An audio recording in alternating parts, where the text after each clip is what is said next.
조조는 무려 25명의 아들을 두었습니다. 출산율 0.6대를 찍고 있는 현대 한국 사회의 눈으로 바라보면 실로 놀라운 일이 아닐 수 없습니다. 조비, 조창, 조식, 조응은 변시소생이고 조왕, 조삭은 유부인 소생입니다. 조충, 조거, 조우는 환부인 소생이며 조림, 조연은 부부인 소생입니다. 조현, 조주는 진부인 소생, 조구는 윤부인 소생, 조가는 진첩의 소생, 조상, 조표, 조근은 손희의 소생입니다. 조승, 조정, 조경은 이희의 소생이고 조교는 주희의 소생, 조극은 유희의 소생, 조휘는 송희의 소생, 조무는 조희의 소생입니다. 이중 두각을 나타낸 조비, 조창, 조식, 조연, 조표, 조충을 살펴보도록 하겠습니다.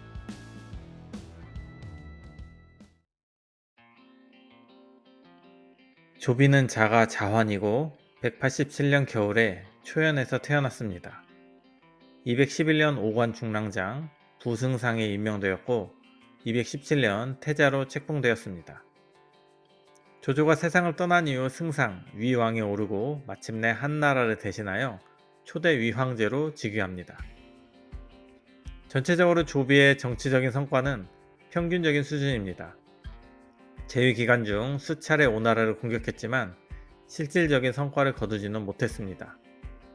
내정과 인사에 관해서는 기본적으로 조조의 정책을 계승했습니다. 정치, 군사적 업적은 보통인 반면 문학에서 거둔 업적은 상당한 수준입니다. 조비는 업성 문인 집단의 실질적인 수장으로서 구체적으로 다양한 문학 활동을 펼쳤습니다.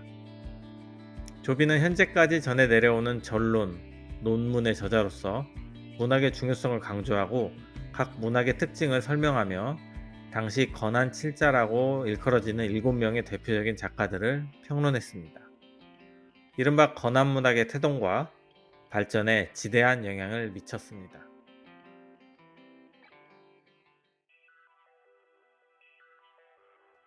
조창은 자가 자문이고 216년 얼릉호에 봉해졌으며 221년 공의 직위를 받았습니다.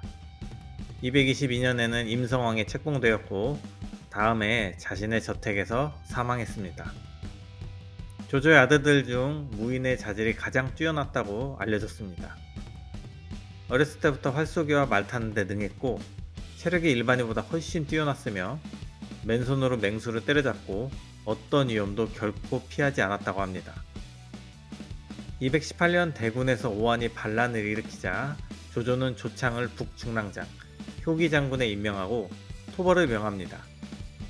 조창은 전예의 계책을 이용하여 요충지를 지키며 후퇴하는 오한군을 공격해 대승을 거둡니다.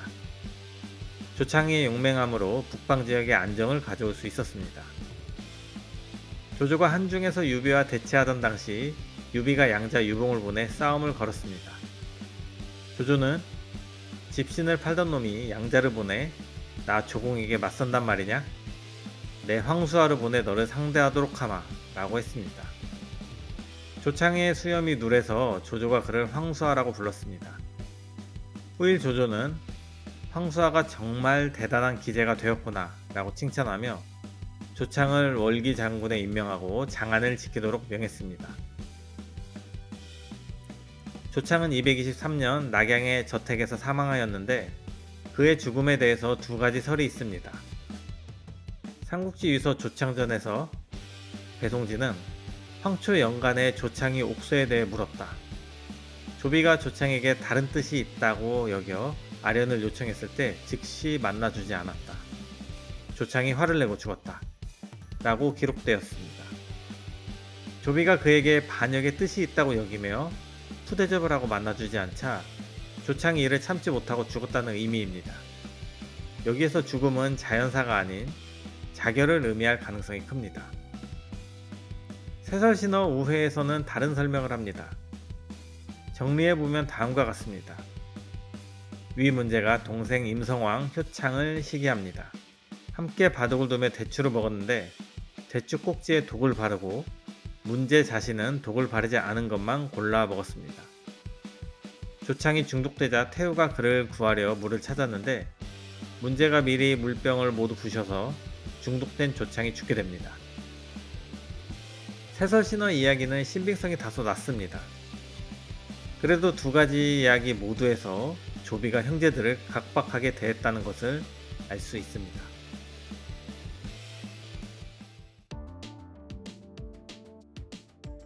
조식은 자가 자건이고 211년 평원 후에 봉해졌다가 214년 임치 후에 봉해졌습니다. 221년 감국의 사자가 술에 취해 오만불손하게 굴고 자신을 위협했다 라고 고해 죽음 직전까지 내몰렸으나 변태호의 보호 덕분에 안양으로 강등됩니다. 이후 계속 중용되지 못하고 푸대접을 받다가 41살에 병으로 사망합니다. 진왕의 위치에서 죽었고 시호가 사여서 후대 사람들은 그를 진사왕이라고 불렀습니다. 조식은 조조의 아들 가운데 문학적 재능이 가장 뛰어났습니다. 남송 문학가 사령우는 그를 다음과 같이 칭송했습니다. 천하의 재능이 한석 있다면 조자건이 8말을 가지고 내가 한 말을 가지고 천하가 나머지 한 말을 나누어 가진다.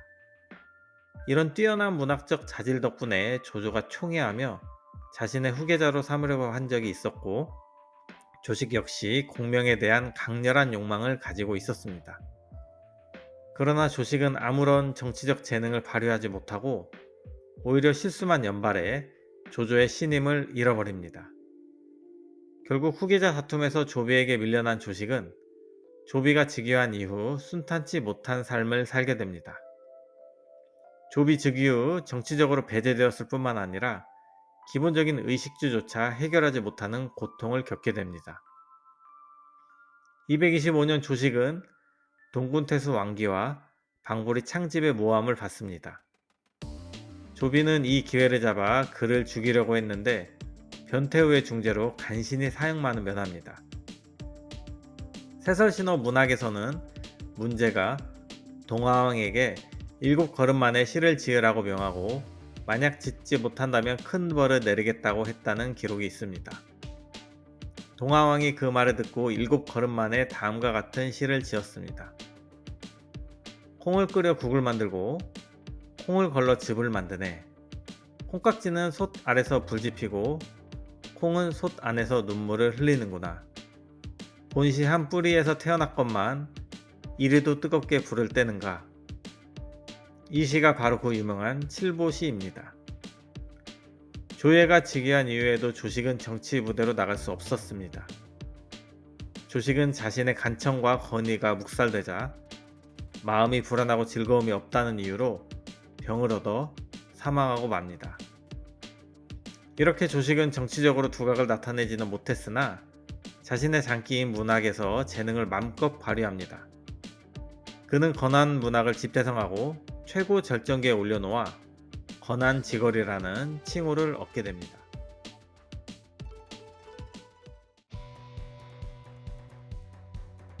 조연은 216년 평향후에 이듬해 동향후에 봉해진 후 다시 찬후에 봉해졌습니다. 이후 북해왕, 찬왕을 거쳐 중산에 봉해졌으며 235년 병으로 세상을 떠났습니다. 어렸을 때부터 학문을 좋아한 조연은 10살 무렵부터 이미 글을 지었습니다. 삼국지 위서에서는 조연에 대해서 재능이 진사왕에 미치지 못하지만 좋아하는 것은 비등했다 라고 했습니다. 조연이 조식을 삶의 모델로 삼고 그의 수준에 오르기 위해서 많은 노력을 기울였다는 것을 알 수 있는 대목입니다. 신중한 성격이었던 조연은 주위에서 그가 학문에 전념하는 모습을 칭송하는 것에 두려움을 느낍니다. 그래서 자신을 칭송하는 대중들을 만류했습니다. 자신의 평판이 높아지면 분란이 생길 것을 우려한 행동으로 조식과는 다르게 정치적인 감각이 있었음을 알 수 있습니다. 조비에게 책 잡히지 않도록 생활 역시 검소하게 했습니다. 그는 비빈들에게 옷을 직접 지어 입도록 명하는 등 검소한 생활을 권장했습니다. 그러나 그렇게 조심했음에도 233년 수도 금지령을 어겨서 공지가 삭감되는 처벌을 받기도 합니다.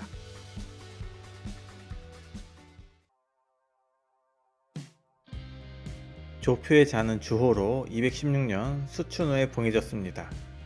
이후 여양공, 이경왕, 오왕을 거쳐서 232년에는 초에 봉해집니다. 251년 태위 왕릉이 사마의의 고평릉 사변에 불만을 품고 그의 생질 연주자사 영호와 모의에 영모를 꾀합니다. 회남에서 거병해 사마의 정권을 전복하고 아직 어린 조방을 폐위한 후 재능 있는 장성한 조표를 황제로 등극시키려고 합니다. 그러나 노련한 사마의는 이를 알아채고 발빠르게 움직입니다. 즉시 군사를 일으켜 남쪽 지역을 공격했고 왕릉은 결국 자살하고 맙니다. 본의 아니게 영모에 휘말린 조표 역시 명을 받고 자살했으며 그 비와 아들들은 평민으로 강등되었습니다.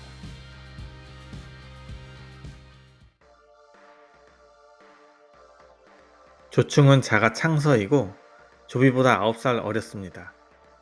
어릴 때부터 총명함이 남달라 주위 사람들을 깜짝 놀라게 했습니다. 조조는 첫째 조항을 장수와의 전투에서 잃고 맙니다. 그럼 후계자는 자연스럽게 둘째 조비가 되어야 할 것입니다.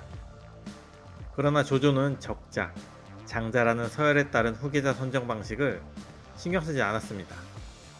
오랜 시간 동안 아들들의 행동과 능력을 검증해보고 뛰어난 자질을 갖춘 사람을 자신의 후계자로 세우려고 했습니다.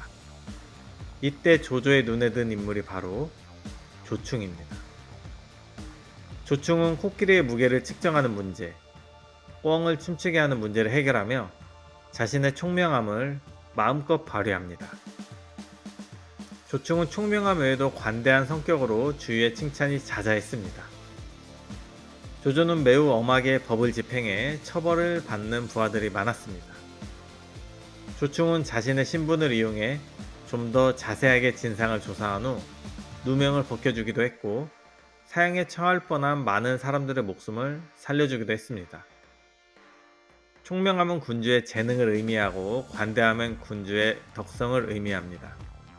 총명함과 관대함을 갖춘 군주에게 부하들은 기꺼이 충성을 하게 됩니다. 게다가 조충은 용모까지 뛰어났습니다. 은근히 용모를 중시했던 조조는 이렇게 조충을 총애했으며 신하들 앞에서 조충이 자신의 자리를 물려받을 것이라고 공공연하게 말하기도 했습니다. 그러나 운명은 하늘도 알 수 없는 법. 208년 조충이 13살이 되던 해 큰 병을 얻게 됩니다. 조조는 온갖 치료 방법을 동원해 조충의 병을 고치려고 했으나 결국 조충은 죽고 말았습니다. 크게 상심한 조조에게 조비가 가서 위로의 말을 건네자 조조는 이는 나의 불행이요 너의 행운이다 라고 말했습니다. 조조는 아들들에 대한 교육을 매우 중시했습니다. 이러한 점이 유비와 손권의 아들들에 비해서 조조의 여러 아들이 제목으로 성장하는 데 중요한 작용을 했을 것입니다. 그러나 이렇게 뛰어난 재능을 가진 아들이 많았지만 이들은 재능과 포부에서 결국 조조에 미치지 못했습니다. 심지어 그들 스스로 견제하며 점차 권력의 중심부에서 밀려나는 상황이 발생합니다. 결국 신하인 사마이에게 나라를 빼앗기는 결과를 초래합니다. 이는 천하의 조조조차도 전혀 예상치 못한 결과였습니다. 재밌게 보셨으면 구독과 좋아요 부탁드려요. 더 좋은 영상으로 찾아뵙겠습니다.